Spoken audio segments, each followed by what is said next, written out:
Ba-da-da-ba-da, ba-da-da, ba-da-da-da-da. Hi, friends. We are here. We are gathered here today to discuss the 1998 version of Parent Trap. I'm your co-host for the evening, Julia Washington. I host Pop Culture Makes Me Jealous, where we analyze pop culture through the lens of race or gender, and sometimes both. And I'm joined by... I'm Natalie Katona. I'm the host and producer of the weekly podcast To All the Men I've Tolerated Before, your weekly look at everyday misogyny. I will be putting a reminder comment that we love comments in the comments so you can find my YouTube channel and leave comments. Leave comments. And because we're using a third-party user, we don't know that you're here. So you have to comment to let us know that you are here if you'd like us to have you included in the conversation. Okay, we are here to talk about The Parent Trap 1998, starring Lindsay Lohan. You sent that in the private chat. I wasn't going to call me on it, and then you did. I was already copying it. I'm so sorry. I'm a horrible person. You're rude. I know. Let's do a summary of The Parent Trap 1998 because now I'm an asshole, so we have to segue. Twins Annie and Hallie are strangers until happenstance unites them. The preteen girls' divorced parents, Nick and Elizabeth, are living on opposite sides of the Atlantic, each with one child. After meeting at camp, American-raised Hallie and British-raised Annie engineer an identity swap, giving both the chance to spend time with the parent they've missed. If this scheme works, it might just make the family whole again. Wow. You know what I just realized when reading that summary? I wonder if twins could potentially still get away with like swapping because they had to use each other's passports. Yeah. And I think, well, considering that it is just Lohan playing them both. Yeah. I'm convinced and I know I know identical twins, and there's always one tell. And if you know them well enough, you know the tell. Yeah. Correct. 100%. Yes. Because even though they're identical, they're still a little different. A little different. Okay, so answer your question. Which twin are you? Oh, I'm probably the bullshitty American one. That's perfect because I'm definitely Annie. Exactly. So I'm the and then like threatening you over a poker game and then getting all of my friends to hate you. And that's who I am. Yeah. And then we just become best friends. Yeah. Okay. If not sisters, if not twins. If not sisters, if not twins. Yes. So this is a movie that I rewatch regularly. And I'd like to also acknowledge that it has been 25 years since this movie has released. So a lot has happened in those 25 years. But what remains true is how emotional I get during this movie. Really? Which parts? When both of them, when Hallie meets Elizabeth is her name, right? Yeah. For the first time. Yeah. For the very first time. And she's just like, she says specifically something like, you're here. And and she's just so happy and welcoming. And that's literally what you want, right? I don't know if that's what you want, but that's all I want. When I walk into a space where I know that people love me is to feel loved. Yeah. And she is the embodiment of that. And poor Hallie has never felt that love. So then you see it for the first time and you're just like, this is a beautiful moment. Yeah, I do love it. And there's a really cute grandfather figure. And I mean, are we going to talk about how really stupid this whole idea was to begin with? That, like, number one, I'm convinced Dennis Quaid came up with it. I was like, this is a white man's plan. You know, this is based on a book and then which was adapted into a movie in 1961, which was then reimagined for 1998, right? The only thing that I can remember from the 1961 movie is I can picture what the almost stepmom looks like exactly. Yeah. And I think it's because she looks so much like what the almost stepmom in The Sound of Music looks like. And then I know what the twins look like. And then I know the let's get together. Yeah. That was an original song for that movie. Yeah. So Vicky in the original is Vicky in the new one playing Meredith's mom. Oh. It's the same actress. That's my favorite piece of trivia that I tell everybody, and I'm sure if anyone who is a regular listener of Pop Culture Makes Me Jealous has heard me say that pretty frequently. So I love that. Know it was a book. It was a book, yeah. Oh wait, no, that's right. Wait, hold on. I read Haley Mills's memoir, and then I also did a bunch of stuff for Freaky Friday, the original one, and now I might be conflating information. I don't know. I've never seen Parent Trap on a book cover. Also, I don't care if if the original text says that it wasn't that man's idea to take two twins and be like, one's better than none, and split them up between an ocean. You can't convince me at all that it wasn't like, that is a man's plan through and through. Like, it's a mother. Yes. It is a book written by Eric Kastner, published in 1949. So it was a man's idea. Yeah. Mm-hmm. I meant like in my head canon about like, okay, so you're about to get divorced and you're looking at these two infants and you're trying to figure out transcontinental custody arrangements, and then Joe Jonas looks at you and goes, I know, one is better than none. Let's split them. Mm-hmm. And number one, Sophie Turner would never. And to think that like he must have taken her to court or he must have done something, because I'm like, a mother would never be like, oh, never see one of my twins again? Sure. A woman would never. I was like, this is a man's plan through and through. He thinks he fixed something. Yeah. And that's my piece on it. Because I was like, because you know, I get like real messed up with the Home Alone of it all, to be like, parents would never. This is neglect. Like, how? And then everyone's in on it. The grandfather's in on it. The butler's in on it. Chessie's in on it. And it's not like Dennis Quaid and Natasha Richardson, RIP, were exchanging letters or updates on the other twin. Break. Yeah. Because some nosy kid would have found something. Yeah. If this were 2023, this movie could not truly exist in the way that it does. And I actually think, and even though I love this film, I actually think the 1961 version works better because you still have a level of anonymity. I can't say the word. I'm not going to be able to say it. Pick a new word. You still can live anonymously in a way that you can't. That didn't like, yeah, you can have an anonymous life in 1998. With that said, he has a wine label, so he's still like pretty well known, and she's pretty famous too, right? Yeah. And like that's part of the end of the movie when or not the middle of the movie. That's the climax of the movie when everything sort of starts to like come to realization. Like the 1961 version, it's like, oh shit, this is completely random happenstance. Like we could have gone on living forever and this would have never been an issue. But in the 1998 version, it's a miracle. It only happened when they were 11 and not sooner. It's very sister, where they make it all the way to teens. And that was an adoption TV snafu. show. Mm-hmm. That was we happened to adopt twins and now they're at the same high school. More plausible in my head than a mother being like, sure, let's split the infants down the middle. Right. Right. Which twin do you save? Which twin gets to be British and which one gets to be an American asshole? Mm-hmm, mm-hmm. Go ahead. Thank God that they both like lived pretty white privileged lives, because as you know, I'm a freeform slut.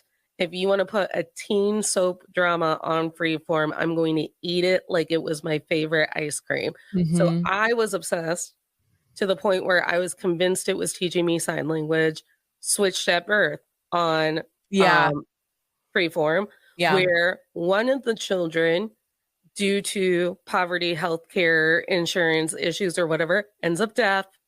And one lives in poverty while the other one lives a very bougie white lady lifestyle in the good neighborhood. And I'm like, oh, it's like a grittier Parent Trap.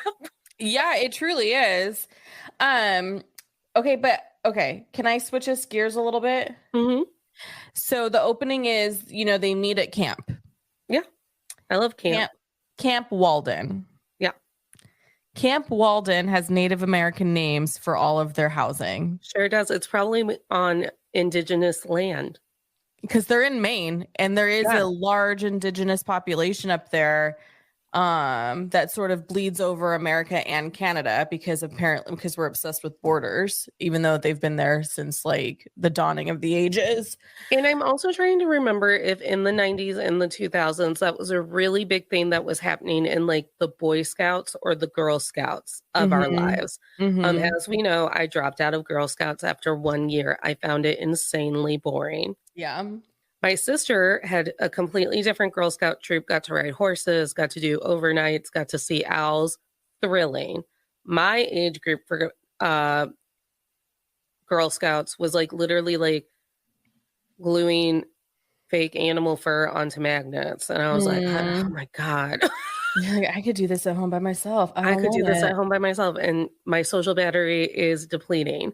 So I have no idea if it feels like every time we were outside in a group in the 90s or 2000s, we were somehow encroaching on indigenous land and appropriating like customs in a way that's so watered down that when you know what I mean? It was just kind of like always like, hey, we're going to kind of do like indigenous things, but we're going to do the white version. But that's not how they called it. They're just like, look at us being cool. I very much went to an elementary school where for Grandparents' Day in the fall, you did powwows for Thanksgiving.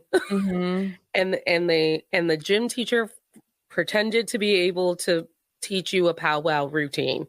And then in the spring, for Mommies and Muffins Day or whatever the fuck it would be, square dancing, because they're equivalent in the Midwest. In the Midwest, they're like culture, powwows, square dancing. The history behind square dancing, you can thank Henry Ford for, because he like got real insecure about like non-white people and things like seeping their way into culture.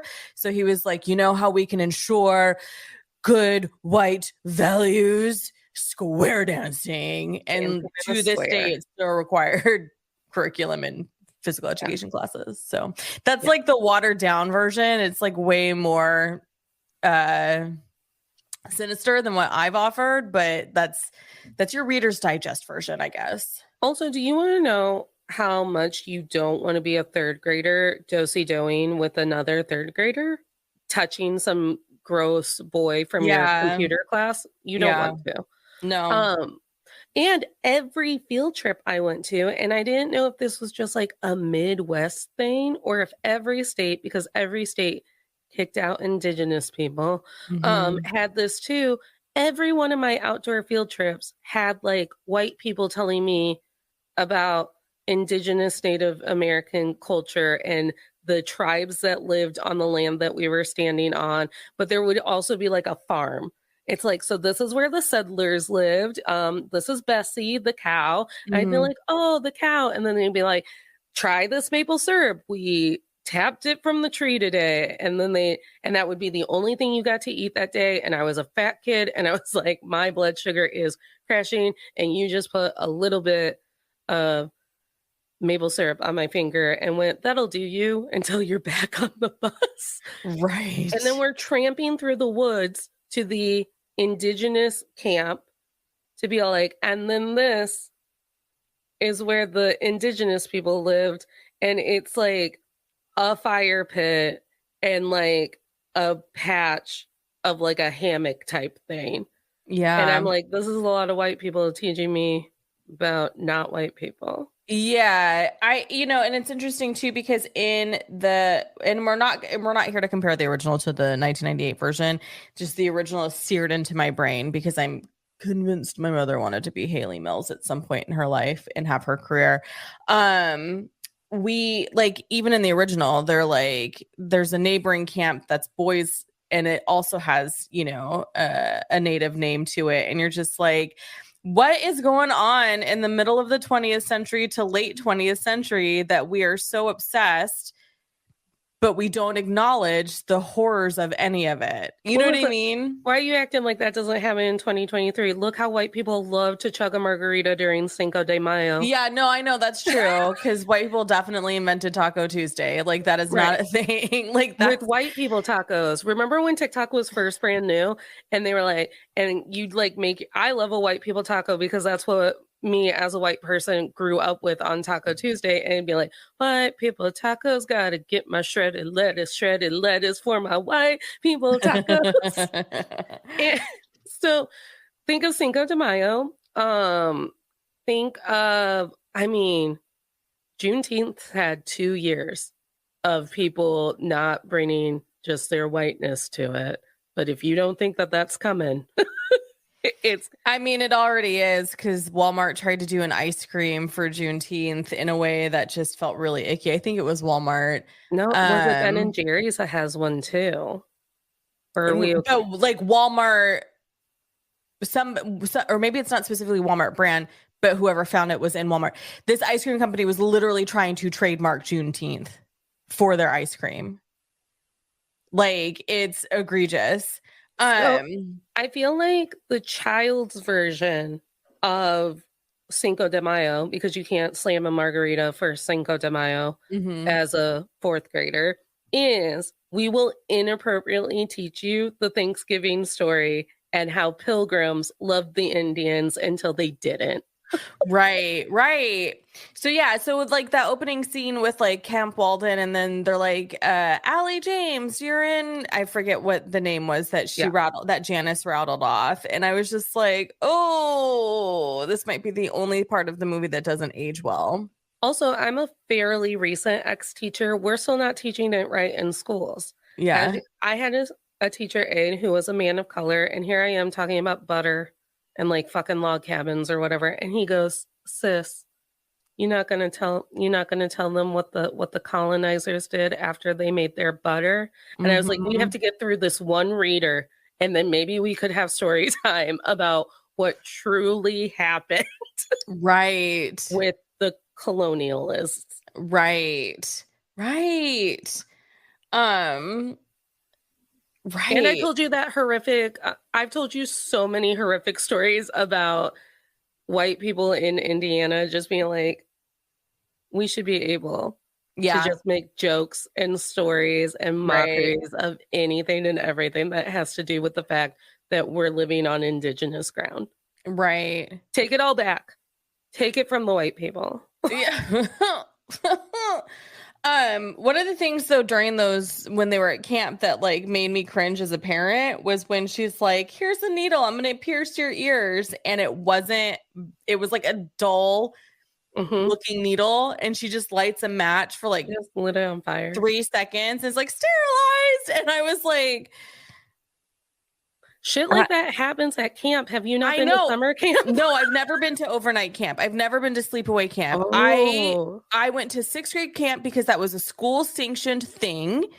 And then outside of that, because it was like you could go to Mexico on a missions trip, which is modern day colonization. So I wasn't going to do that. But as you know, punk rock was my life for a very long time. So to see this, and so what I've seen people pierce their own ears with needles. Mm-hmm. They were sharp. Yes. This one was like, here's a metal rod I'm going to shove through your earlobe. And I just had this moment of like, oh, honey, you don't have anything sharper than that. But I guess you wouldn't, because they probably are like, they're probably like, you can't bring sharp items to camp. I don't know. Well, I think I've seen people do it with safety pins. Yeah, that's how we did it. Mm-hmm. And I think my memory filled in a safety pin for that. I thought it was a safety pin that she used for it. Clearly not now, but yeah, sleepaway camp, which I did at Gifted and Talented camp, where my parents used to go to college, because I don't know if we know this, but I'm very smart.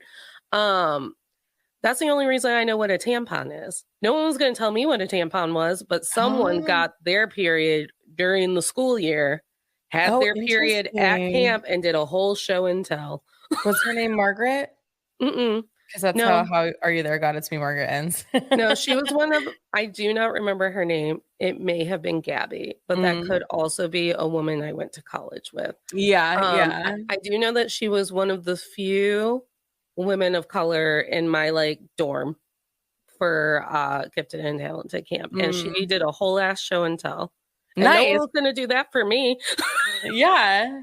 So I always felt like maybe I was missing out on a cultural experience by never going to sleepaway camp. I understand that. Sleepaway camp is the fucking best. That's why I love murder mysteries, because the camp counselors threw us a dinner theater Clue-inspired murder mystery. Oh, I love that. See, and now that I'm remembering it, my church, the junior high, did like a weekend retreat.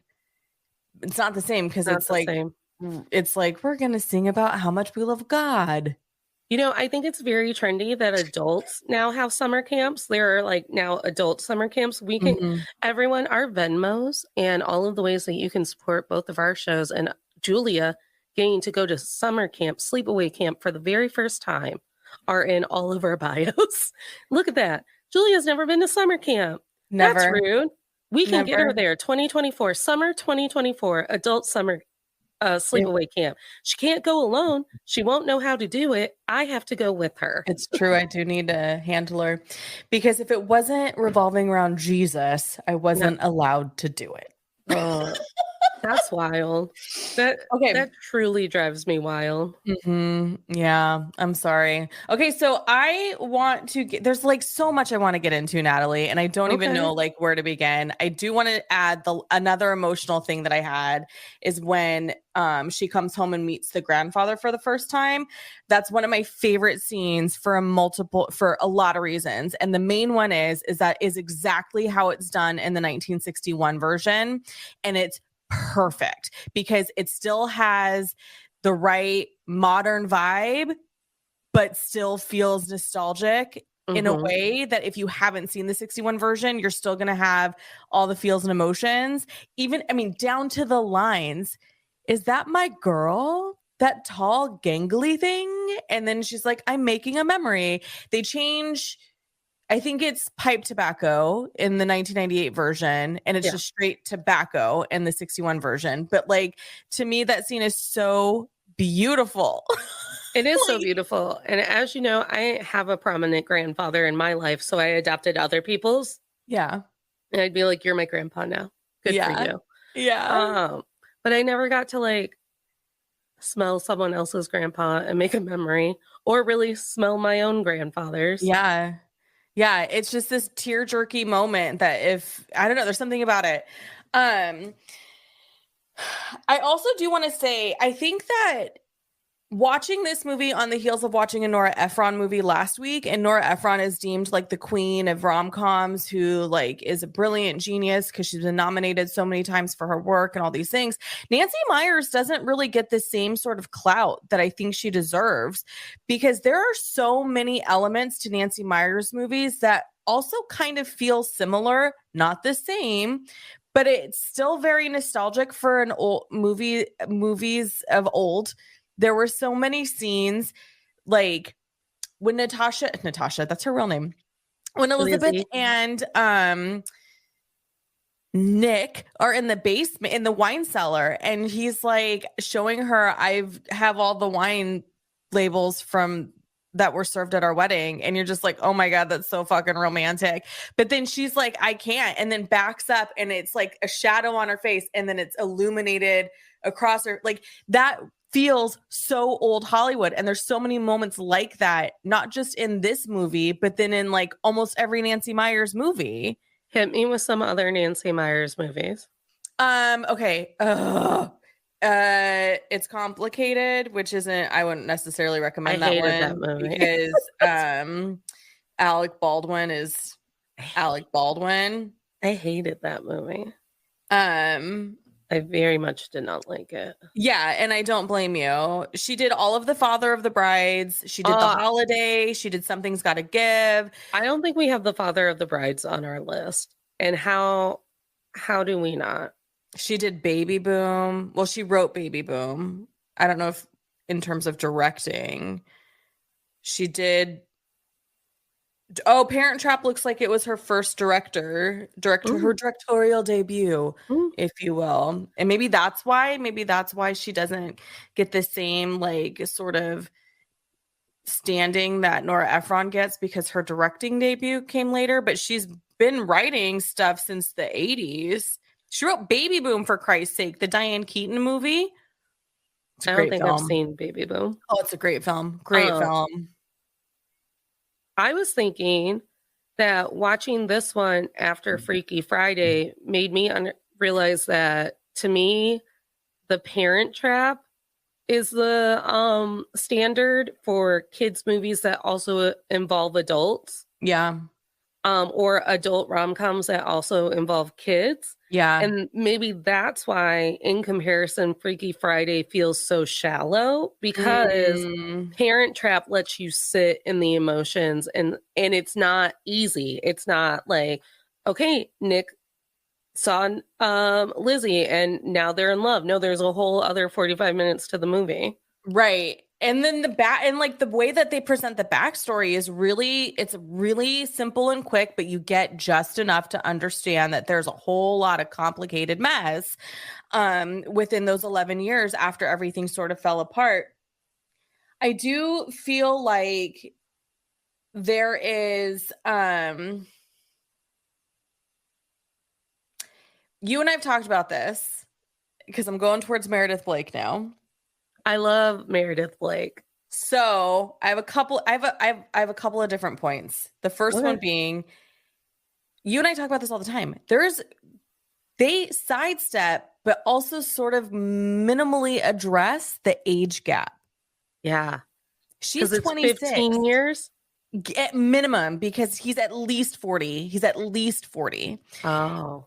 So she's 26 between Nick and Meredith. And then it is 15 years between Haley and Annie and Meredith, because they're 11. They're going to be 12 and in the fall. Oh, that's where I got 15. Yeah. And they've only been dating for 8 weeks. Like, this is fast. Well, and also, I don't think I realized as a child how much Chessie is on it. She's like, oh yeah, this young floozy flies in from somewhere. She knows Facebook. She's going to put your dad on the social media map. And next thing I know, they're kissing and fucking. And now she's going to marry him after 8 weeks. And I was like, oh no, that is gold digger behavior. Yeah, so they really set her up to be, because, the message is always, well, the younger women are always seducing the older men. Mm-hmm. So they really set that up in this film. She is absolutely set up as the predator in this scenario. She is so sexually charged. The sexual charge of Meredith does not break until she has that one-on-one conversation with Hallie/Annie. Mm-hmm. Because up until then, every time you see Meredith, the music changes. Mm-hmm. There are close-ups on different parts of her body. She's in someone's lap. Yeah. And she is so sexually charged whenever she talks to Nick, because she's got a goal and she's going to get it. And I think that's what builds the stark contrast to be like, because, you know, I grew up with Jessica Rabbit. I was like, oh, sexy ladies are fun. Sexually charged ladies, that's who you want to be. But what makes your brain flip into, oh no, she's the villain mode is because as soon as Nick isn't in the picture, she's so goddamn mean to those kids. Right. And it very much is that like, oh, women can't cohabitate, they can't coexist regardless of their age, because why are you trying to compete with an 11-year-old? An 11-year-old. Like, that makes no sense. That's gross. Also, the way that Lindsay Lohan holds her own in those confrontations, 100%. Lindsay Lohan, the queen. I wish that she had had a different life, different parents, because she was so talented. I watched the behind, like, there is this how Lindsay turns into Annie and whatever. It's a special feature that is on there. Switches. Yeah. And so like just watching her be interviewed and like the way she's talking in those interviews, she's very skilled. Like she knows she's not a dumb for being 11 or whatever. She's very intelligent for an 11-year-old speaking about very technical things, right? Like I couldn't have told you before I watched this anything about how they had to do the switcheroo. Like I wouldn't have had the language at all. When I was a child, I was very old before I realized that Lindsay Lohan was not a twin. Yeah, a lot of people were very confused. Everyone thought it was actual twins and not a different girl. And they used a lot of blue screen, which I thought was really cool because they walk you through it. So if anybody hasn't seen it, they really should just watch the extras. And it's like the bonus little bit about how they filmed it. And they had like, I think he said they had like 10 stand-ins that were all the same height, same hair color, same age. And so they used a lot of stand-ins, and then they would blue screen a lot of stuff and then layer that over. And it's 1998 technology, but it's still really interesting. Yeah. Because for the time it was state of the art. Well, and it doesn't look as cheesy as the now what we know Jurassic Park of our current age, the reboots of Jurassic Park and the reboots of Star Wars look like, when it just looks so overly done that you're like, this is too clean. It actually creeps me out. Yeah.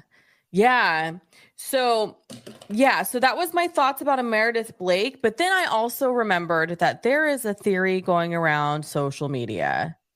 Have you heard it? Oh, it's the Gaston, where it's like, well, if everyone would have just been nice to Meredith, or if Belle would have been nicer to Gaston, there'd be no villain in the story. And I think a lot of millennial women found themselves to be stepmoms, but we grew up with the evil stepmom trope. So now we have to like tear down like Cinderella and all these other little hoes that made it impossible to want to be a stepmom.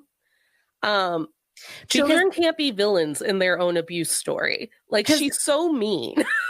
Yeah, because here's the thing, like the idea of the twins being the real villain. I was thinking about it today when I was watching the movie, and I thought, if I'm 11 and I go away for 8 weeks and I come home and my dad's like, guess what? I'm changing your entire life.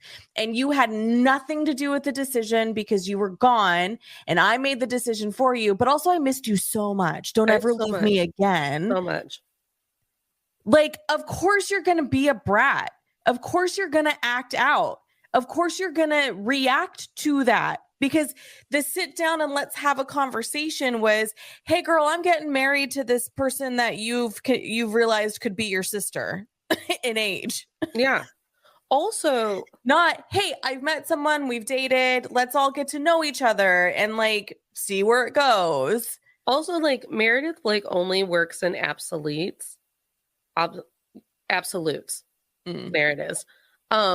So she's immediately like, I'm going to have one conversation with this kid, and then this bitch better fucking back off. And she literally thinks that that's how 11-year-olds work. And I'm like, no, 11-year-olds are petty. I've never actually let go of how petty I was at 11 years old. I'm still that petty. So of course they put a lizard in your hair. And of course they try to drown you in that lake. Like, the rest of us could only dream of getting to do that.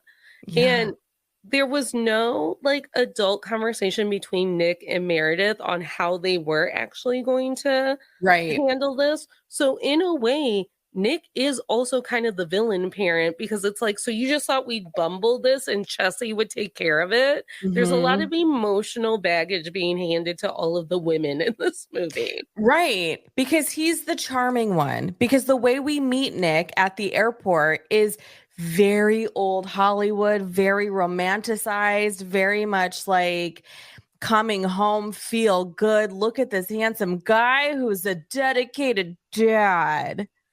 And no one, get me wrong, my only note about Nick in this on my entire page is Dennis Quaid is such a babe. Yeah.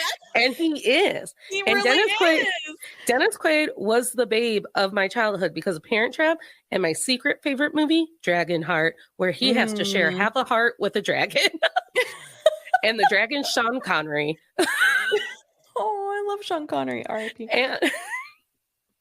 And I love it. And he's a babe, and he's a knight of the old code and the old ways where knights and dragons were friends or whatever. And then they get to I'm sorry, Dennis Quaid doesn't share half of a heart with the dragon in Dragonheart. I almost want to punch myself in my own face. The evil prince shares a heart with the dragon in Dragonheart. And because he corrupts the heart, and then they got to take care of him. Yeah. Dragonheart. It's a great film, everyone. Dennis Quaid, babe. Jerry Lee Lewis, babe. Well, and when you see him and Lizzie later sort of connect, like he clearly still has feelings for her. And always has. And like, you know, he sees her in the lobby and he's like, holy shit. And then he gets himself freshened up to go look for her, like, and not in like a creepy sort of way. It's in a, oh my gosh, like I need to look good, I'm gonna go find her, she looked beautiful, what is she doing here, like, oh, like heart fluttery kind of way. And Meredith is just, in my mind, villain. She's like super. Let me just say this. It makes me really upset when people are like, I'm going to send those children off to Switzerland and so I can have the men to myself. Because in the scenario with the guy being the primary care provider, it's probably going to be easy, right? To convince them that that's what's best. But me as the mom, like you were saying earlier, my kid turned 18 and went off to college, and I'm still kind of like, do you really have to leave my house? Well, and Nick gives off really big, like, I don't even know what went wrong energy. Right. So it very much feels like, because Lizzie is like, he drives me crazy, and she's chain smoking, and she has to have like 8 bottles of wine and a limo. And she's like, I cannot believe that I'm going to see him again. He infuriates me. Yeah. And then he's Mr. I don't even know what I did wrong. I'm adorable. Yeah. I'm a babe, if not a baby. And it's very much, and I've been talking about this a lot, where it's so infuriating the amount of mental and emotional labor women are handed. And then you're dealing with it day in, day out, trying to make it better, trying to convince yourself it's better, trying to raise him to be a man, sorry, go ahead. I don't even know where we got the notion that like men would rise to the occasion. We keep saying it's because of rom-coms, but they never seem to do it there either. Right. And he's just sitting there going, I don't even know why she left and took my baby. Chessie, do you know? And they just get to play that off all the time. Well, and it's like everything is cared for him so he can be the wine creative genius. Because why else would you have Chessie? She was there from the jump. Right, because Lizzie's like, oh, Chessie, of course I remember you. You're so great. You're amazing. You're a nanny. But like it's always a situation for him where he's been, I'm a genius and I'm a businessman, so I need to do these things, and so therefore you all must support me so I can focus on these things. And it's cute and great and wonderful and lovely that he has a relationship with Hallie, and that, you know, she adores her dad, you know, yay for you. But also how much of that relationship is just Disneyland dad, even though they live together, because Chessie's there doing all the hard work. Well, and also he's like, Mr. like, I'm so talented. I'm a wine guy. I have this amazing business. But he's also like, but I'm not like a serious guy. I'm like a fun guy. And it's exhausting. Mm-hmm. It is exhausting being in a relationship with the guy who's always like, whoa, what are we screaming about? Yeah. I am the fun guy. Why are you throwing that at my head? Yeah, weren't we having fun? If you're just joining us, we are talking about still the 1998 version Parent Trap, starring Lindsay Lohan, Natasha Richardson, and Dennis Quaid. Mm-hmm. And we are discussing the theory that the twins are the real villain. But they can't be because they're children. Yeah. And it's not a scary movie. Like in scary movies, like children can be the villains. Like we've seen that happen. Yeah, this isn't a horror film. This is like a legitimate family-friendly rom-com. Yeah. And also and I think what also is happening with that like argument and that TikTok trend is, number one, Meredith Blake still hot. So she's on TikTok now with Chessie, and we're all like, "Whoo, she's still hot." Mm-hmm. And so we want to side with her. And she's like, maybe everyone should side with me, and good for her. Be relevant how you're relevant. Yeah. But also I think what's happening is at the base of it, what we're really uncomfortable with is how Meredith was used as a sexual prop for conflict. Mm-hmm. And we don't have the language for that anymore. So we're like, justice for Meredith. Those kids put her in a lake. Yeah. They do real extreme shit to her. They put her in a lake. Yeah, they do. She could have drowned. Trying to think of what happens to her in the original. I think it's just, in the original, they do all the things to her tent that it happens, you know, in the first, when they're at camp. And then there's little tiny bear cubs that sneak in and are like licking the honey off of her face and her body. Were they brown bears or black bears? They were brown. Brown, you got to lay down. Black, you attack back. Those are the rules for the bears. But also baby cubs mean there's a mama somewhere. There's a mama and she's mad. So I was like, so I feel like that's a decent edit, right? Like I felt like that was a good edit, because in 1961, I guess you could have bears as props for movie, like live actual bears. In 1961, you could have bears in your movies, and you could have lions in your bedroom. It was a wild time. The wild time. It was a wild And then the guy in the 61 version, because in the 61 version, he has a housekeeper and he also has like a ranch hand, because he's not a vintner, he's a ranch guy. And he's like, they ain't nothing but little biddly old bear cubs. And you're just like, oh, bear cubs that could murder you. Which, by the way, I'm always the person who's like, why are you so scared of the little teddy bear? Brown, lay down. Black, scream back. That's what you do with bears. There's a rhyme. I'm like, how do I learn how to climb a tree real quick? Why are you so scared? Hug the little babies. They're just they're just little guys. I was recently at the zoo, and every animal enclosure we came to, my friend and I would look at one another and go, I just want to give it little scritches. Just a little scritch. Just a little behind the ear scritch. My God, Natalie, please don't get accidentally murdered by a wild creature. I am very surprised that I have not been one of those people to like lose a limb at the zoo because they were doing like white people nonsense. Yeah. Don't do that.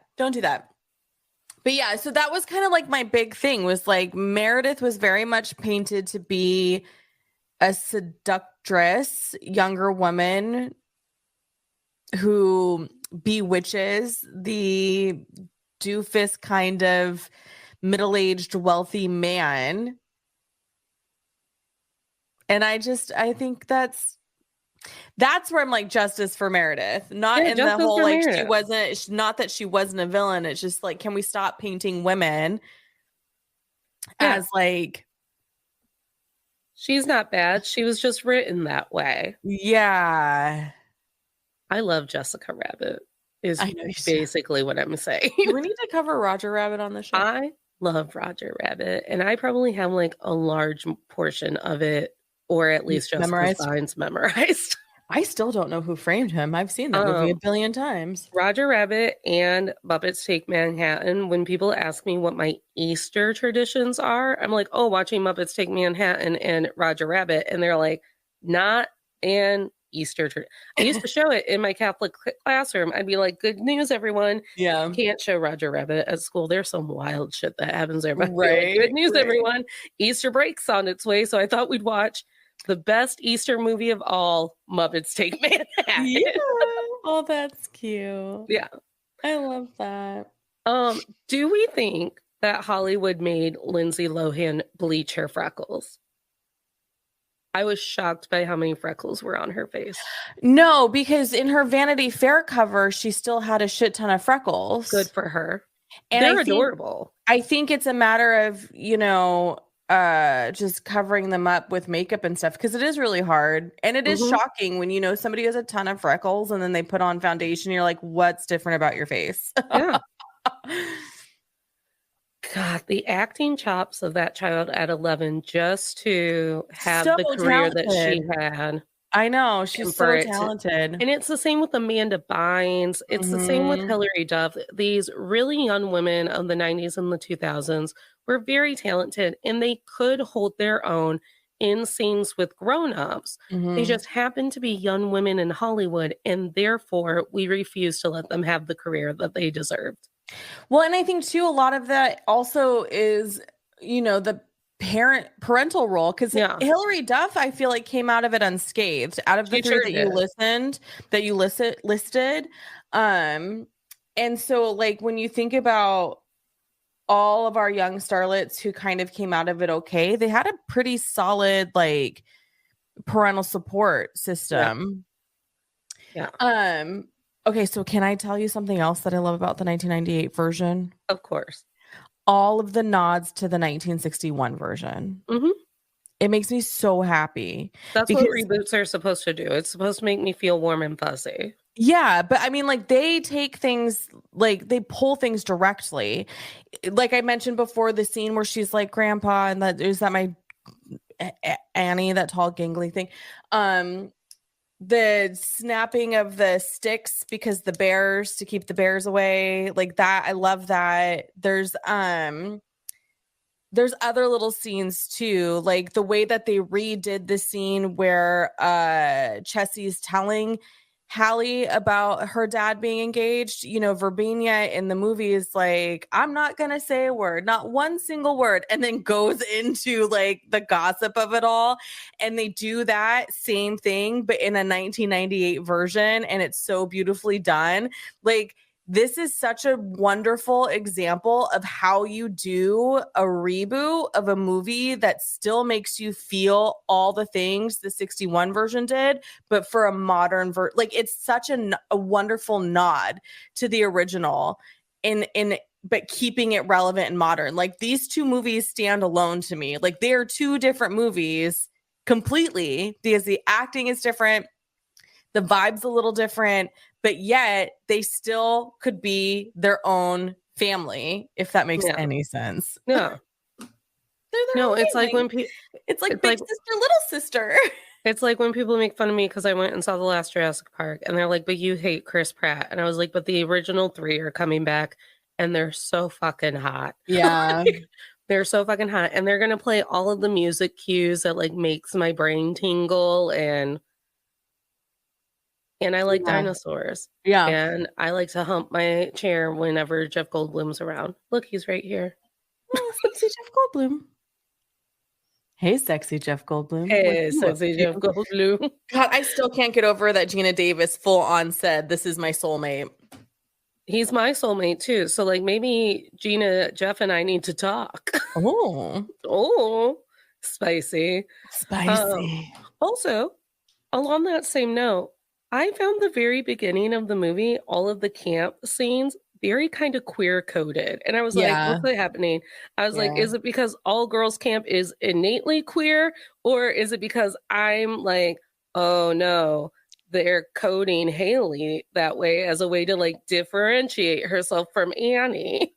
You know, it's interesting because when I first saw the movie, I just was like, man, all female spaces, that sounds amazing. Like, look at everyone getting along and having a good time and, you know, having this great relationship. Because again, I grew up in religion and it just didn't have the same collective vibe of unity as as religion likes to say that they do. Well, and you know, in every Disney movie, they have some sort of queer coded character, and it's usually a villain, which is Disney's fuckery. But yeah, I was just like watching it. I was like, oh, that's the first time that's hit different. And then I was like, interesting. Yeah. I was like, damn, if it wasn't for Christianity and just like uppity conservative white people, I would have came to terms with bisexuality way earlier. Yeah, that's the thing. Like I had somebody I was having a conversation with, doesn't matter who, had made a comment about like all these people and they're who are old, who are coming out now. What is that? It's so trendy, blah, blah, blah. And I was like, oh, let's talk about the 70s. I wasn't there, but I can read history books and I watched a lot of television that was from the 70s and the way that they talk about people who are gay.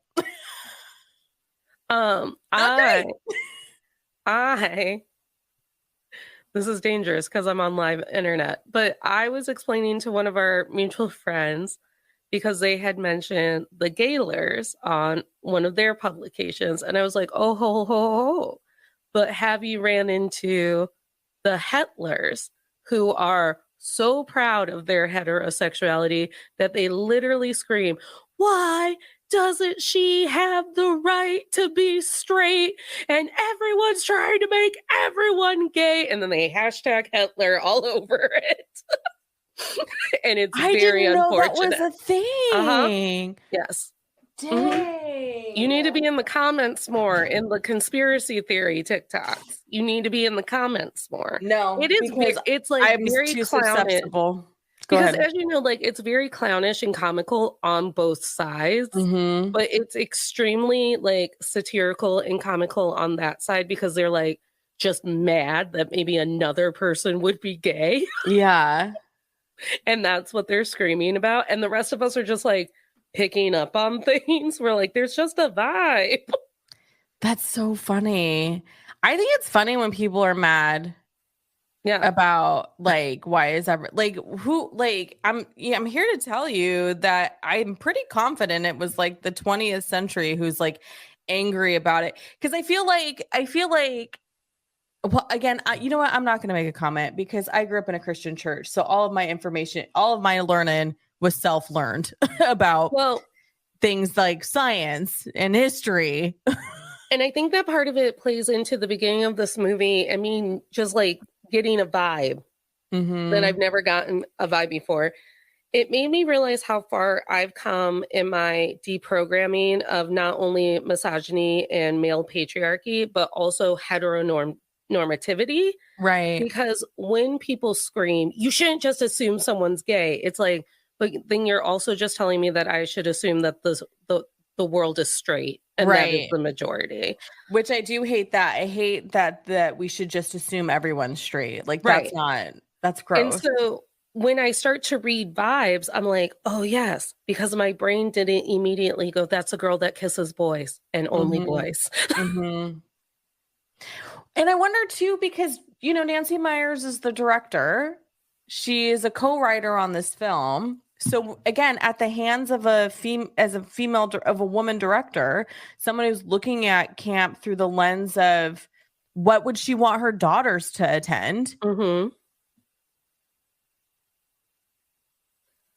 Goes back to your theory of like, pretty sure everyone's queer until they're not. Until someone smacks you about it or something. Until someone says something really mean to you in a hotel lobby. Yeah. Yeah. Because I do think like that is something about being young that we take it for granted. And it's like, it's the same argument for why babies can see ghosts. Mm-hmm. And it's because, well, their brain hasn't shut off to the ghost yet. Mm-hmm. So at some point through everyone's canon, there is a canon event where where a lot of people went, oh, you have to be straight. Straight is safe.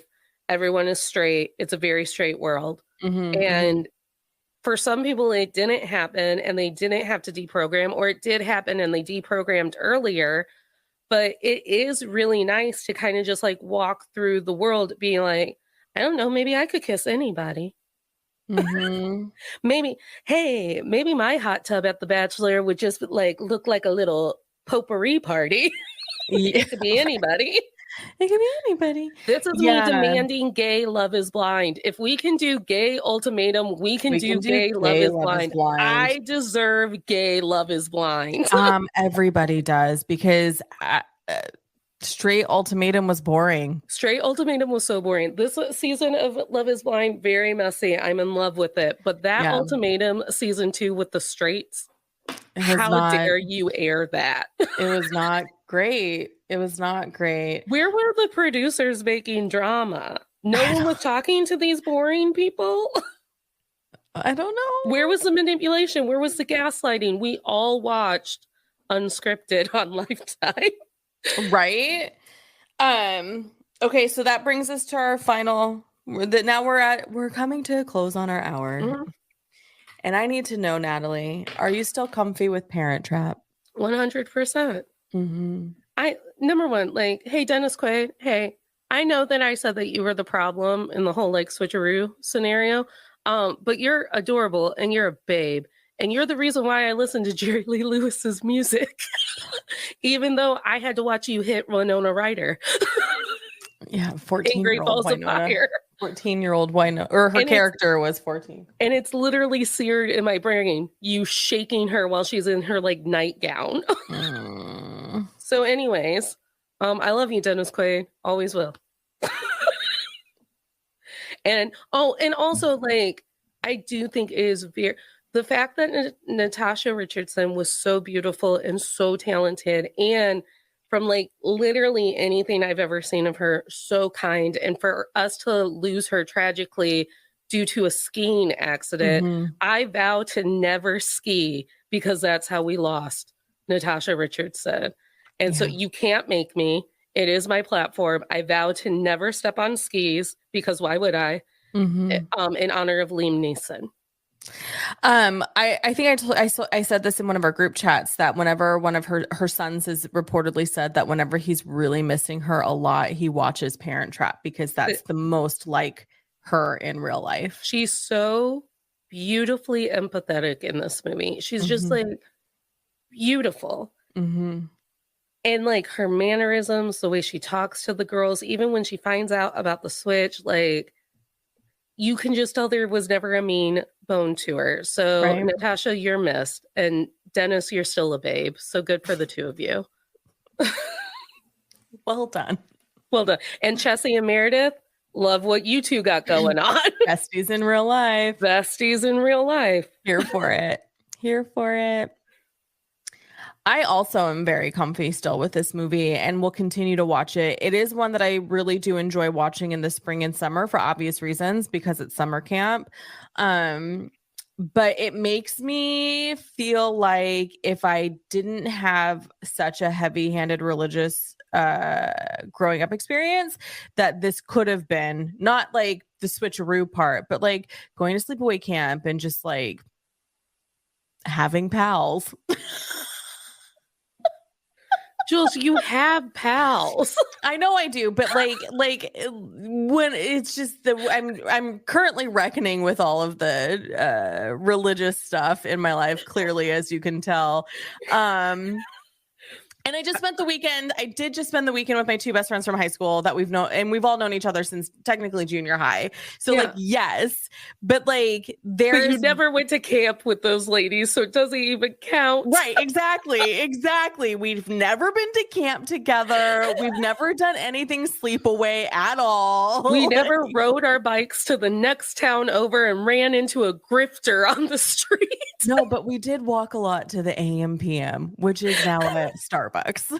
Oh, that beautiful Christina Milian song, "Somebody Hit the Lights So We Can Rock It Day and Night." I think every time I see an AM PM, which doesn't happen often in the Midwest, but should I be traveling and I see an AM PM, I'm always like, from AM to PM. Yeah, I remember you, Christina Milian. Yeah.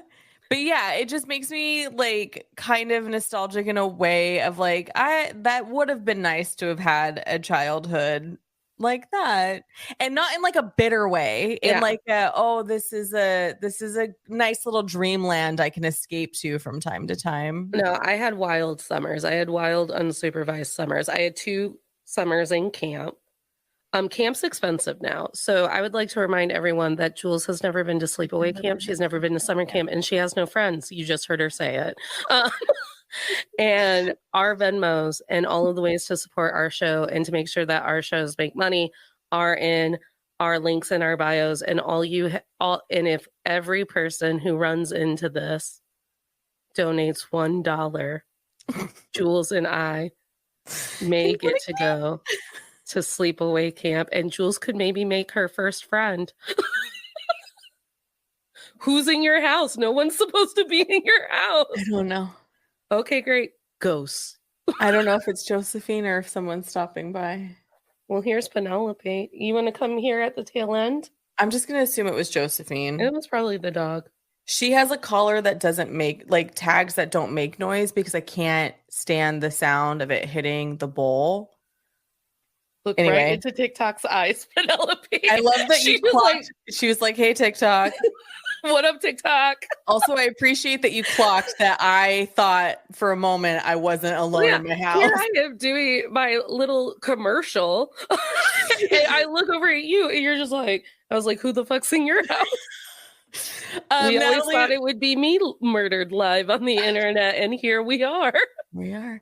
Natalie, why don't you tell our friends what's coming up for you this week and where they can find you and support you? Hey everyone, it's the last week of the month, which means that in order to get a full episode of To All the Men I've tolerated, you've tolerated, we've tolerated, before, you have to join the Patreon. Good news.